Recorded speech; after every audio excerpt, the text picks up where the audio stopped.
Shalom, shalom, shalom, shalom, haleluya. Puji Tuhan, puji Tuhan. Satu hari lagi Tuhan berikan untuk kita di akhir pekan minggu ini, Sabtu 20 Agustus tahun 2022.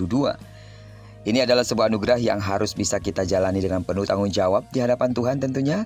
Dan sama seperti Dia telah memberkati tidur malam kita, maka di sepanjang hari ini Tuhan pasti memelihara dan memberkati hidup kita juga. Amin. Baiklah, sebelum kita lebih jauh melakukan semua aktivitas kegiatan kita sepanjang hari ini, izinkan kembali Tuhan bicara kepada kita melalui pembacaan Alkitab satu hari satu pasal dari pembacaan 52 hari bersama Yeremia.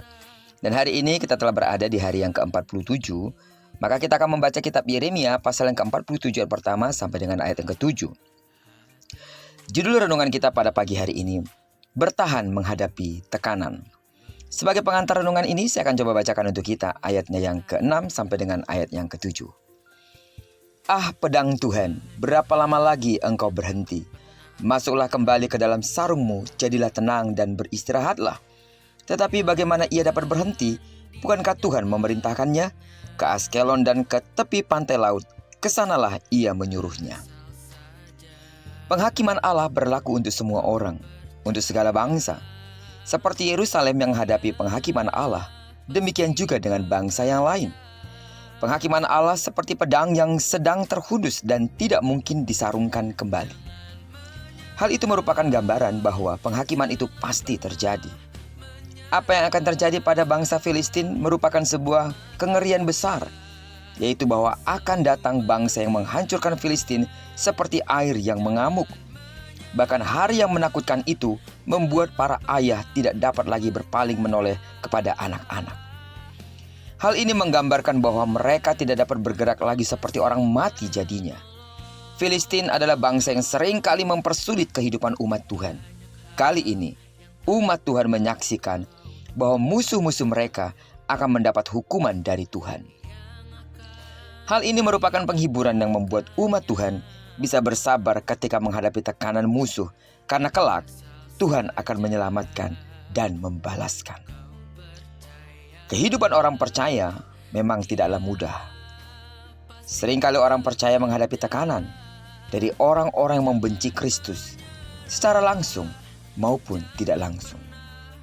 Namun tahukah saudara bahwa hal ini bukan hanya terjadi di beberapa daerah di Indonesia, tetapi hampir di seluruh dunia. Puji Tuhannya, kita di Jakarta, secara khusus di lokasi di mana kita tinggal, di Rusunami Bandar Kemayoran, baik Tora 4 maupun A5, kita aman dalam perlindungannya. Namun terkadang, tekanan yang begitu berat, secara langsung maupun tidak langsung, membuat kita bertanya kepada Tuhan, sampai kapan ini semua terjadi? Baiklah, kiranya firman Tuhan hari ini menghibur kita, membuat kita bersabar, menanggung penderitaan, karena kelak Tuhan akan menyelamatkan dan Tuhan akan bertindak dalam keadilannya terhadap orang-orang menimbulkan penderitaan bagi orang-orang percayanya. Amin.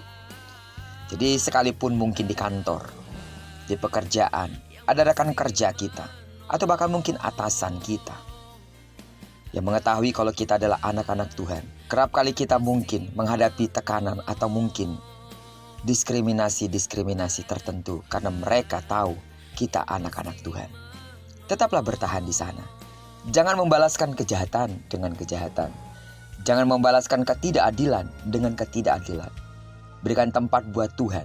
Suatu kali kelak, Tuhan sendiri yang akan membalaskan semua perbuatan-perbuatan yang menghimpit kita sebagai orang-orang beriman kepada Kristus. Bersabar saja, jangan tuntut pembalasan atasnya. Berdoa buat musuhmu, karena dengan demikian kita sedang membawa berkat atas diri kita sendiri. Terpujilah nama Tuhan. Kiranya perenungan kita pada pagi hari ini menyemangati iman kita terus untuk tetap bersabar dan terus bersuka cita dalam situasi apapun. Diberkatilah kita sepanjang hari ini, digenapi firman yang telah berjanji bahwa apa yang dikerjakan tangan kanan dan tangan kiri kita dibuatnya berhasil. Kemanapun kaki kanan dan kaki kiri kita melangkah sepanjang hari ini, karena kita telah menyerahkan diri kita sepenuhnya ke dalam tangan Tuhan, di sana pasti kemuliaan Tuhan akan dinyatakan. Diberkati kita bersama dengan orang-orang yang kita kasihi, serta bersama dengan orang-orang yang kita cintai dimanapun mereka berada. Terpujilah nama Tuhan. Shalom.